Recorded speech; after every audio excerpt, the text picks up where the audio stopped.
Hi, welcome to my corner of the internet.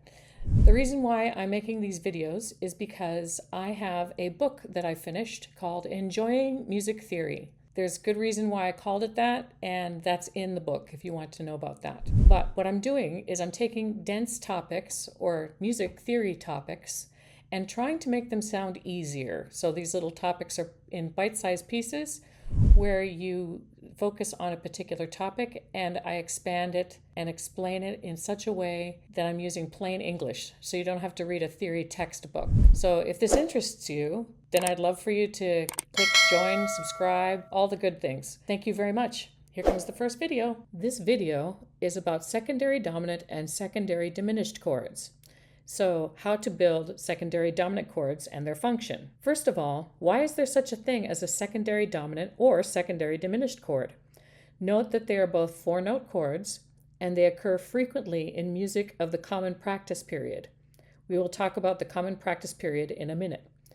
A secondary dominant chord is a four-note dominant chord, and a secondary diminished chord is a four-note fully diminished chord.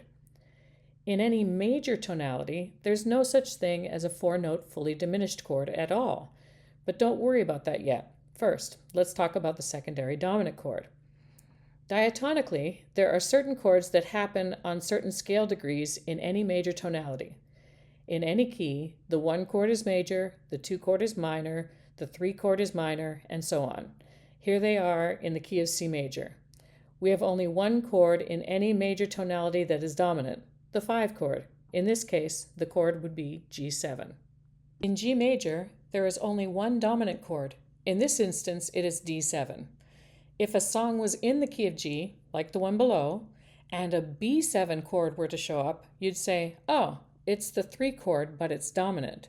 And if you are solely a jazz musician, you'd be absolutely right, and you're done. Part of the topic of Western music theory is that it is Western, which refers to Western European.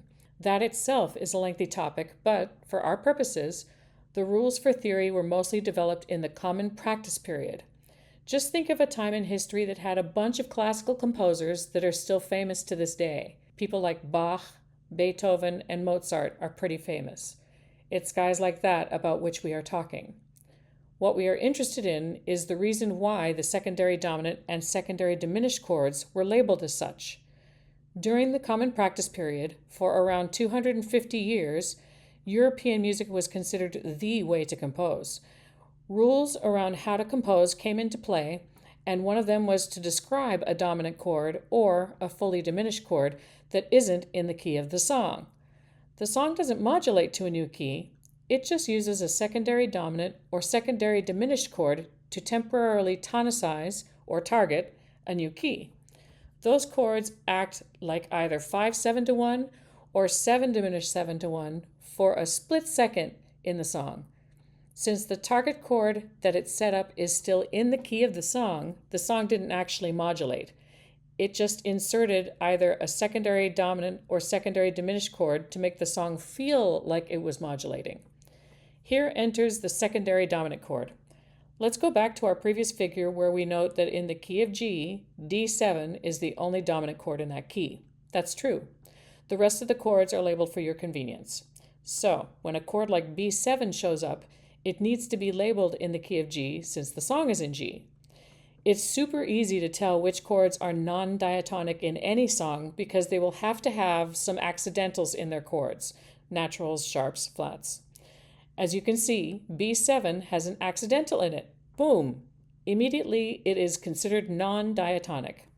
Here's how you find out how to label a secondary dominant. Step 1 is to identify what chord it is if you just have the notes there and no chord symbol. Good, B7. Second, you ask the question, B7 is the 5/7 chord in what key? The answer is E. That's because the 5th scale degree of E major is B. Here's the cool thing. Does it matter for these purposes on whether or not it is E major or E minor? Nope. The 5/7 chord in E major is the same as the one for E minor because it is labeled as a dominant chord. So the answer to your question was that B7 was 5/7 in E. If you don't remember how to find the one chord after being given the 5/7 chord, go back and learn about diatonic chords. The last question, what is the note E in the key of the song, which is the key of G? The answer, 6. So B7 is 5/7 of 6. The final answer, B7 is 5/7 of 6 with the slash separating the 5/7 and the 6. Let's do another one step by step this time. Same procedure, just another key. We are in B flat in this case. The B flat chord is not major at this point in the song. It's a B flat 7 chord. You call foul. And then you say B flat 7 has an A flat in it. This chord doesn't belong, but it can belong. You just need to justify it. B flat 7 is 5/7 in what key? E flat major. That's steps 1 and 2. Final step, in the key of B flat, the key of the song, what is B flat 7? Well, E flat is the 4th scale degree in the key of the song, B flat. B flat 7 is 5/7 of 4, and so B flat 7 is 5/7 of 4 with the slash separating the 5/7 and the 4. How to build secondary diminished chords and their function. If you can follow the logic of a secondary dominant chord, then you can follow the logic of a secondary diminished chord really easily. Here's one in the key of E flat. If we label it, it is called F sharp diminished 7. It has both a sharp and a natural in it. Definitely not diatonic. You can even skip a step to do secondary diminished chords, but for right now, we won't. Okay, step 1 is to identify what chord it is if you just have the notes there and no chord symbol. Good, F sharp diminished 7. Second, you ask the question, F sharp diminished 7 is the 7 diminished 7 in what key? The answer can be a little confusing. There is no fully diminished chord in any major key, and you are right. However, we are borrowing the chord from another type of a key. It's actually taken from harmonic minor. I wouldn't worry about that right now. Just know that it is an actual chord and not a fake one. The composers of the time didn't care that they were messing with tonality like that. For our purposes, that doesn't matter right now. What matters is that it is a fully diminished chord and it can resolve to almost any chord a semitone up from it. Trust me, for now, it just does. So, in this case, F sharp diminished 7 resolves up to G. Last question.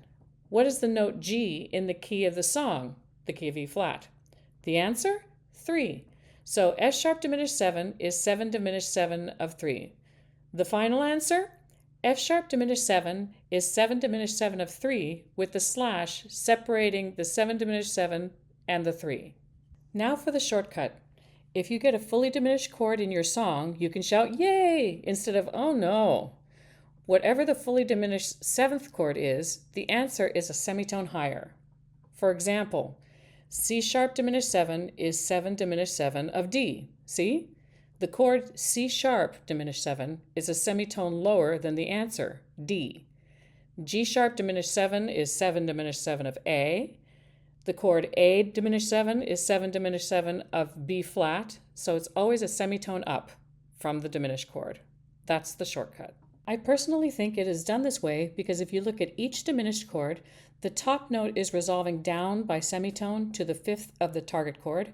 Simultaneously, the bottom of the diminished chord is resolving up by semitone to the root of the target chord. This gives the feeling of the diminished chord pulling to the target chord. If we take the first chord in the figure above, C sharp diminished 7, and its target chord, D minor, you can see that the top note of the C sharp diminished 7, which is B flat, wants to resolve to the top note of the D minor chord, which is A. So going down by semitone from B flat to A. At the same time, the bottom note of the C sharp diminished 7 chord, C sharp, wants to resolve up by semitone to the root of the target chord, D.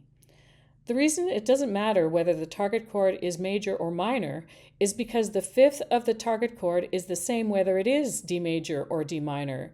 As in the example given, the 5th of D minor and D major are both the note A. Secondary dominant chords and secondary diminished chords are there to create harmonic interest and complexity to what otherwise would be chords that are only taken from the key of the song. So it's for color reasons.